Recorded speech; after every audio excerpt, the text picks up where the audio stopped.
আসসালামু আলাইকুম ওয়ারাহমতুল্লাহি ওয়াবারকাতুহু এবং আপনাদের ওপর আল্লাহর শান্তি, রহমত ও বরকত বর্ষিত হোক।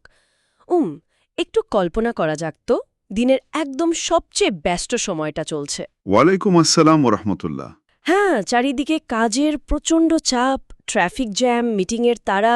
রাইট, জীবনের ওই ইঁদুর দৌড় যাকে বলে, সব মিলিয়ে একটা হাঁসফাঁস অবস্থা। কিন্তু ঠিক এমন একটা মুহূর্তে যদি কেউ আমাদের মনে করিয়ে দেয়, মানে ধরুন রাতের নিকষ কালো অন্ধকার ভেদ করে আসা এক উজ্জ্বল নক্ষত্রের কথা। ওহ, এটা তো দারুণ একটা কন্ট্রাস্ট তৈরি করে। একদম। অথবা ধরুন এই বিশাল মহাবিশ্বের স্রষ্টা ঠিক এই মুহূর্তে আমাদের দিকে বিশেষ দৃষ্টি রাখছেন, মানে এমন এক মহাজাগতিক পাহারাদারের কথা। উৎস উপাদানের আজকের এই গভীর আলোচনায় আমরা ঠিক এমনই এক মহাজাগতিক আর মনস্তাত্ত্বিক যাত্রা শুরু করতে যাচ্ছি। আর এই গভীর আলোচনার কেন্দ্রবিন্দু হচ্ছে পবিত্র কোরআনের ৮৬ নম্বর সূরা, সূরা আত-তারিক। ঠিক, আমাদের লক্ষ্য হল প্রতিটি আরবি আয়াতের শুদ্ধ উচ্চারণ আর বিস্তারিত বিশ্লেষণের মাধ্যমে এই সূরা থেকে জীবন গঠনের মূল শিক্ষাগুলো বের করে আনা। অবশ্যই এই সূরাটির দিকে তাকালে প্রথম যে বিষয়টা আমাদের ভাবিয়ে তোলে তাহলে এর প্রেক্ষাপট, মানে মক্কার এক চরম বৈরী পরিবেশে এটি নাজিল হয়েছিল। হ্যাঁ, যখন মানুষ পরকালকে পুরোপুরি অস্বীকার করছিল, তাই না? ঠিক তাই। সমাজ ব্যবস্থা পরকাল অস্বীকার করছিল আর সত্যের পথে চলা মানুষদের ওপর চরম অমানুষিক নির্যাতন চালাচ্ছিল। আমরা আজ আল তাবারি, ইবনে কাসিরের মতো ক্লাসিক্যাল তাফসিরকারকদের রেফারেন্স তো আনবই। সাথে আধুনিক স্কলারদের গবেষণাও তো থাকছে। হ্যাঁ, সৈয়দ কুতুব, নোমান আলী খান, ডক্টর ইয়াসির কাজী এবং ওমর সুলেমানের মতো আধুনিক স্কলারদের বিশ্লেষণগুলো আমরা একসাথে করেছি। তারা দেখিয়েছেন কিভাবে এই সূরাটি একই সাথে মানুষের অহংকার চূর্ণ করে। অহংকার চূর্ণ পারে, আবার চরম বিপদে একটা অবিচল মানসিক আশ্রয়ও তৈরি করে দেয়। রাইট। একদম শুরুতে যে ব্যস্ততার কথা বলছিলাম, তার পেছনে কিন্তু একটা ঐতিহাসিক কারণ আছে। আমরা যদি উৎস উপাদানগুলো ঘাঁটি, দেখা যায় রাসূলুল্লাহ সাল্লাল্লাহু আলাইহি ওয়াসাল্লাম জোহর আর আসরের নামাজে প্রায়ই এই সূরাটি পড়তেন। হ্যাঁ, দিনের এই সময়টাতে মানুষ সাধারণত ব্যবসা-বাণিজ্য বা দৈনন্দিন কাজকর্মে ডুবে থাকে। ঠিক, দুনিয়ার মোহে যখন মানুষ প্রায় অন্ধ, ঠিক তখনই এই সূরাটি তাদের মহাজাগতিক বাস্তবতার কথা স্মরণ করিয়ে দিত। আবার এর উল্টো একটা চিত্রও কিন্তু আমরা দেখি। উল্টো চিত্র মানে? মুয়াজ ইবনে জাবাল রাদিয়াল্লাহু আনহু সেই ঘটনাটি। একদম ঠিক ধরেছেন। উনি একবার মাগরিব বা এশার নামাজে অনেক দীর্ঘ একটি সূরা পড়েছিলেন। সারাদিন কাজ করে আসা সাধারণ মানুষদের এতে খুব কষ্ট হয়েছিল। স্বাভাবিক। তখন নবীজি তাকে এত দীর্ঘ সূরার বদলে এই সূরা আত-তারিক পড়ার পরামর্শ দেন। এটি আধ্যাত্মিকতার সাথে সাধারণ মানুষের বাস্তবতার এক অসাধারণ মেলবন্ধন। ধর্ম কখনোই মানুষের স্বাভাবিক জীবনের বাইরে গিয়ে অতিরিক্ত বোঝা চাপিয়ে দেয় না। গুরুত্বপূর্ণ সতর্ক বার্তাও চলে আসে। আমাদের স্কলাররা, বিশেষ করে আল দাহাবি এবং ইবনে রাজাব, খুব কঠোরভাবে কিছু ভিত্তিহীন বা জাল হাদিসের সমালোচনা করেছেন। ও হ্যাঁ, একসময় সমাজে বেশ ছড়িয়ে পড়েছিল যে আকাশে যত তারা আছে এই সূরা পড়লে তার 10 গুণ সওয়াব পাওয়া যায়। হ্যাঁ, অথবা বলা হতো এটি কোরআনের 2/3 সমান। এই কথাগুলোর আসলে কোনো নির্ভরযোগ্য ভিত্তি নেই। একদমই নেই, এগুলো পুরোপুরি জাল। এই জাল হাদিসগুলোর ব্যাপারটা আমাকে বর্তমান যুগের ইন্টারনেটে সেই ক্লিকবেট শিরোনামগুলোর কথা মনে করিয়ে দেয়। হ্যাঁ, মানে চটকদার হেডলাইন দিয়ে মানুষকে আকৃষ্ট করা। হ্যাঁ, ইন্টারনেটে যেমন চটকদার শিরোনাম থাকে, যার ভেতরে আসলে কোনো সারবস্তু নেই, যুগে যুগে কিছু মানুষ আধ্যাত্মিকতার ক্ষেত্রেও এমন শর্টকাট খুঁজেছে। হয়তো তারা মানুষকে ইবাদতে আগ্রহী করতেই এমনটা বানিয়েছিল। কিন্তু এর ফলে মূল গ্রন্থে যে আসল গভীরতা সেটা তো হারিয়ে যায়। ঠিক, আমাদের আত্মিক উন্নতির জন্য কোনো বানোয়াট শর্টকাটের দরকার নেই। খাঁটি আর প্রমাণিত জ্ঞানই যথেষ্ট। এই জায়গাটাতেই ইবনে রজব তাকাল্লুফ বা লোক দেখানো অতিরঞ্জনের বিরুদ্ধে সতর্ক করেছেন। আসল আধ্যাত্মিক উন্নতি কোরআনের আয়াতগুলোকে গভীরভাবে অনুধাবন করার মাধ্যমে আসে। একদম, আল্লাহ নিজেই যখন এক মহাজাগতিক শপথের মাধ্যমে এই সূরার সূচনা করছেন, তখন আমাদের আর বানোয়াট উপাখ্যানের দরকার কি? কোনো দরকার নেই। তাহলে সেই মহাজাগতিক শপথ দিয়েই শুরু করা যাক। হ্যাঁ, সূরার প্রথম আয়াতে শুদ্ধ উচ্চারণে বলা হচ্ছে ওয়াস-সামাই ওয়াত-তারিক, এবং এরপর বলা হচ্ছে ওয়ামা আদ্রাকা মাত তরিক আন-নাজমুস সাকিব। যার অর্থ দাঁড়ায় আকাশ এবং রাতের আগন্তুকের শপথ। আর সেই রাতের আগন্তুক হল অন্ধকার ভেদ করা উজ্জ্বল নক্ষত্র। এখানে আত্মারিক শব্দের অর্থ কিন্তু রাতের বেলা কড়া নাড়া বা আঘাত করা। আরবের সেই মরুভূমির জীবনে রাতের বেলা অনপেক্ষা শীত কেউ এলে তাম্বুর খুঁটিতে আঘাত করত। হ্যাঁ, ইবনে আব্বাস একে তীব্র আলো হিসেবে দেখেছেন, আর ইকরিমা একে আধ্যাত্মিক প্রতিরক্ষার প্রতীক বলেছেন।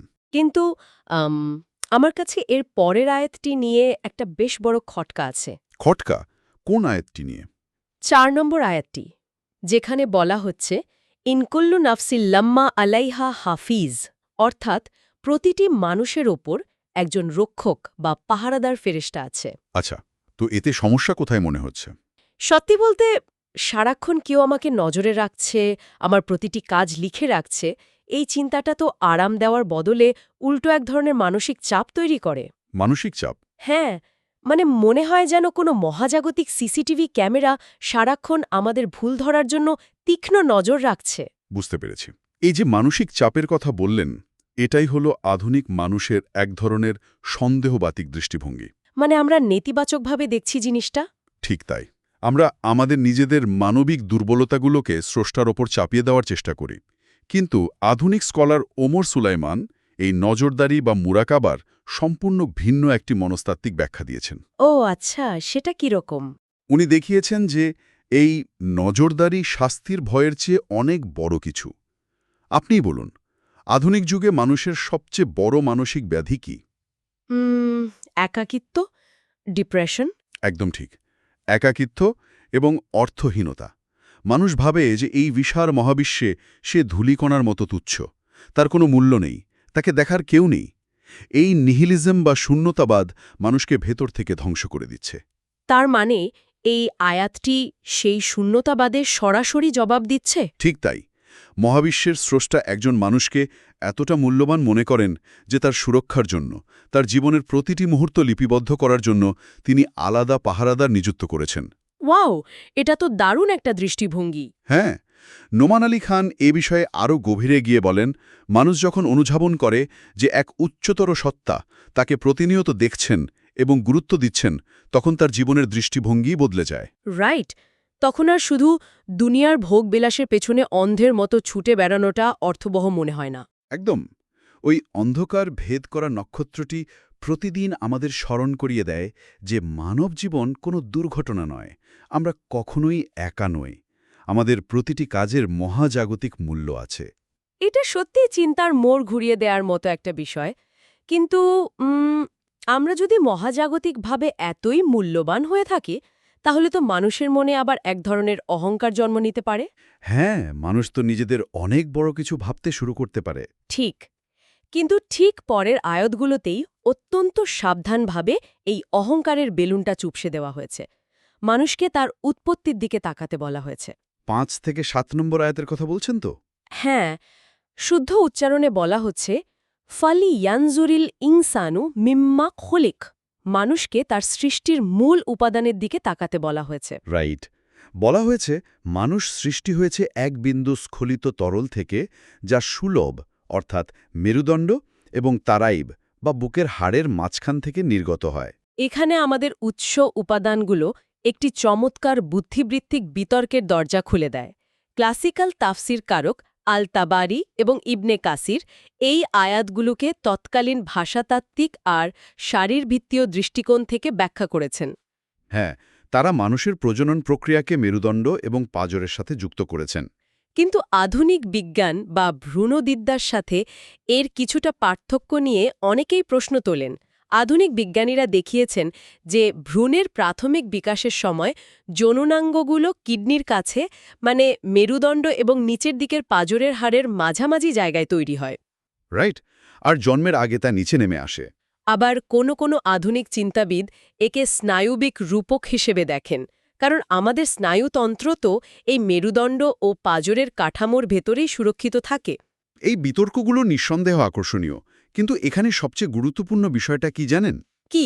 বিজ্ঞান বা ভাষাতত্ত্ব যেভাবেই এর ব্যাখ্যা করুক না কেন, কোরআনের মূল ধর্মতাত্ত্বিক উদ্দেশ্য কিন্তু একটাই: আর তা হল মানুষের অহংকার, যাকে আরবিতে কিব্র বলা হয়, তার পতন ঘটানো। ইবনে কাইয়াম আল জাউজিয়া এবং সৈয়দ কুতুব মনে হয় ঠিক এই দিকেই আলোকপাত করেছেন। একদম। কোরআন তো কোনো বায়োলজি বা অ্যানাটমির টেক্সট বুক নয়।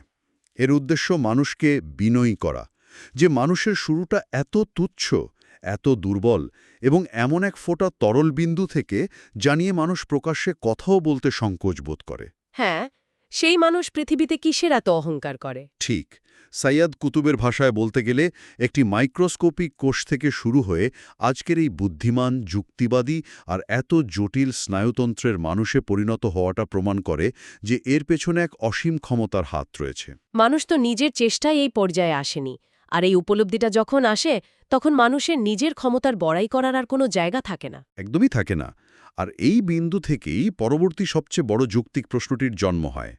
মক্কার অবিশ্বাসীরা কিছুতেই মৃত্যুর পর পুনরুত্থানকে মেনে নিতে পারত না। তাদের যুক্তি তো ছিল, শরীর যখন মাটিতে মিশে ধুলো হয়ে যাবে, হাড়গুলো পচে যাবে, তখন কিভাবে আবার মানুষ জীবিত হবে? রাইট। ফখরুদ্দিন আল রাজি তার তাফসিরে এর এক অকাট্য যৌক্তিক প্রমাণের কথা বলেছেন। তিনি প্রশ্ন রেখেছেন, যিনি প্রথমবার সম্পূর্ণ শূন্য থেকে বা ওই এক বিন্দু তরল থেকে এত জটিল একটা কাঠামো তৈরি করতে পারেন, তার জন্য তো দ্বিতীয়বার সেই একই জিনিস পুনর্গঠন করা গাণিতিকভাবেই অনেক বেশি সহজ হওয়ার কথা। হ্যাঁ, এটা তো সাধারণ যুক্তিতেই বোঝা যায়। ৮ থেকে ১০ নম্বর আয়াতে এই কথাই বলা হয়েছে যে আল্লাহ মানুষকে পুনরায় জীবিত করতে সম্পূর্ণ সক্ষম। কিন্তু পুনরুত্থানের এই দিনটির যে বিবরণ দেওয়া হয়েছে সেটা বেশ ভয়ঙ্কর। আমরা তো পৃথিবীতে খুব সহজেই নিজের আসল চরিত্র লুকিয়ে রাখতে পারি। তা তো পারি, ভালো মানুষ সেজে থাকা যায়। হ্যাঁ, বড় বড় উপাধি বা সামাজিক মর্যাদার আড়ালে নিজেদের আসল চেহারা ঢেকে রাখা যায়। কিন্তু ৯ নম্বর আয়াত বলছে ইয়াউমা তুবলাস সারায়ের, অর্থাৎ সেদিন গোপন রহস্যগুলো যাচাই করা হবে। এই যাচাই করার ব্যাপারটা আসলে ঠিক কতটা গভীর? এই তুবলা শব্দের অর্থ শুধু প্রকাশ করা নয়, এর অর্থ হল নিংড়ে বের করে আনা, উল্টে পাল্টে দেখা, চরমভাবে পরীক্ষা করা। পৃথিবীর কোনো মুখোশই সেদিন আর কাজ করবে না। ও, তার মানে ভেতরের সবকিছু বেরিয়ে আসবে। হ্যাঁ, ইবনে কাসির এখানে একটি ভয়ঙ্কর হাদিসের উদ্ধৃতি টেনেছেন। পৃথিবীতে যারা বিশ্বাসঘাতকতা করেছিল, যারা ভেতরে এক রূপ আর বাইরে অন্য রূপ দেখিয়ে মানুষকে ধোঁকা দিয়েছিল, তাদের কি হবে? বিচারের দিন তাদের সবার পেছনে একটি করে পতাকা উড়িয়ে দেওয়া হবে। জনসম্মুখে ঘোষণা করা হবে যে এটি অমুকের বিশ্বাসঘাতকতার পতাকা। এর মানে হলো আমরা ভেতরে যা লালন করি, মানে আমাদের লুকানো হিংসা, লোভ, কপটতা, সেগুলো সেদিন একদম বাহ্যিক বাস্তব রূপ নিয়ে আমাদের সামনে দাঁড়াবে। একদম ঠিক। মানুষ পৃথিবীতে যা কিছু লুকিয়ে রেখেছিল সেদিন সেটাই হবে তার আসল পরিচয়। আর ইবনে রজব একে বলেছেন তাকাল্লুফ বা লোক দেখানো এবাদতের চরম পরিণতি। অনেকেই আছেন যারা শুধু সমাজের চোখে ধার্মিক সাজার জন্য কাজ করেন। হ্যাঁ, আর ১০ নম্বর আয়াত আমাদের এক চরম অসহায়ত্বের কথা মনে করিয়ে দেয়। পৃথিবীতে মানুষ হয়তো নিজের ভেতরের শক্তি বা কুয়াহ দিয়ে পার পেয়ে যায়, অথবা বাইরের কোনো সাহায্যকারী বা নাসিরের ক্ষমতা ব্যবহার করে নিজেকে বাঁচিয়ে নেয়। কিন্তু সেদিন মানুষের নিজস্ব কোনো শক্তিও কাজ করবে না, আর বাইরের কোনো সাহায্যকারীও তাকে বাঁচাতে পারবে না। সম্পূর্ণ আবরণহীন অবস্থায় স্রষ্টার সামনে দাঁড়াতে হবে। মানুষের ভেতরের এই অবস্থা যেমন সেদিন উন্মোচিত হবে, ঠিক তেমনি আল্লাহ মহাজাগতিক এক শপথের মাধ্যমে পুনরায় বোঝাতে চেয়েছেন যে তার দেওয়া এই কোরআন কোনো সাধারণ কথা নয়। ১১ থেকে ১৪ নম্বর আয়াতের কথা বলছেন। হ্যাঁ, ওয়াসসামাই জাতুর রজি ওয়াল আরদি জাতি সদ, ফিরে আসা আকাশ এবং বিদীর্ণ হওয়া পৃথিবীর শপথ। এই শপথগুলোর একটা দারুণ থিম্যাটিক কানেকশন আছে। হিসেবে দেখেছেন, আকাশ থেকে বৃষ্টি ফিরে আসে আর পৃথিবী ফেটে গাছপালা বেরিয়ে আসে। অন্যদিকে আধুনিক বিজ্ঞানীরা একে বায়ুমণ্ডলের ওজোন স্তরের বিকিরণ ফিরিয়ে দেওয়া বা রেডিও ওয়েভ বাউন্স করার সাথে মিলিয়েছেন। তবে এই শপথগুলোর মূল উদ্দেশ্য বলা হয়েছে ১৩ নম্বর আয়াতে। ইন্নাহু লাকাউলুন ফাসল। রাইট, নিশ্চয়ই এটি এক চূড়ান্ত ফয়সালাকারী বাণী, এবং এর পরের আয়াতেই বলা হয়েছে ওয়ামা হুয়া বিল হাজল, এটি কোনো হাসি তামাশা নয়। এই ফাসল শব্দটা বুঝতে একটা উপমা ব্যবহার করা যেতে পারে। ধরুন কেউ একটা বিনোদনমূলক উপন্যাস পড়ছে, সেটা পড়ে সে হাসতে পারে, কাঁদতে পারে, আবার বইটা বন্ধ করে নিজের দৈনন্দিন জীবনে ফিরে যেতে পারে। ওই বই পাঠকের জীবনে কোনো বাধ্যবাধকতা তৈরি করে না। হ্যাঁ, বইটা জাস্ট বিনোদন। কিন্তু কোরআন কোনো উপন্যাস নয়, এটি হলো একটি বাধ্যতামূলক আইনি চুক্তির মতো। কেউ যখন এর সত্যতা মেনে নেয় তখন এটি তার জীবন ব্যবস্থা পরিবর্তনের এক চূড়ান্ত মানদণ্ড হয়ে দাঁড়ায়। এই উপমাটি স্কলারদের ব্যাখ্যার সাথে পুরোপুরি মিলে যায়। আকাশ আর পৃথিবীর এই বিশাল চক্রগুলো, মৃত পৃথিবী যেমন বৃষ্টি পেয়ে ফেটে গিয়ে জীবন ধারণ করে, ঠিক সেভাবে মৃত শরীরগুলো পুনরুত্থিত হবে। প্রকৃতিতে যেমন নিয়মের কোনো ব্যত্যয় নেই, কোরআনের বাণীতেও কোনো ছাড় নেই। এটা চিরন্তন সত্য।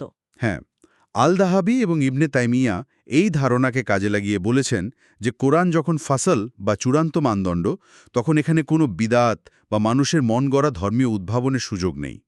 এটিকে জীবনের প্রতিটি ক্ষেত্র প্রয়োগ করতে হবে। কিন্তু এখানেই একটা বিরাট প্রশ্ন এসে দাঁড়ায়, যা আমাদের অনেককে ভাবায়। কোরআন যদি এতই সত্য ও চূড়ান্ত হয়, তাহলে পৃথিবীতে বিশ্বাসীরা কেন যুগে যুগে এত নির্যাতিত হয়? এটা খুবই প্রাসঙ্গিক একটা প্রশ্ন। মক্কার সেই সময়টার দিকে তাকালে তো দেখা যায় সত্য গ্রহণ করার পরও সাহাবীরা চরম নির্যাতনের শিকার হচ্ছিলেন। এই আপাত অসামঞ্জস্যের উত্তর দেওয়া হয়েছে সূরার একেবারে শেষ অংশে 15 থেকে 17 নম্বর আয়াতে।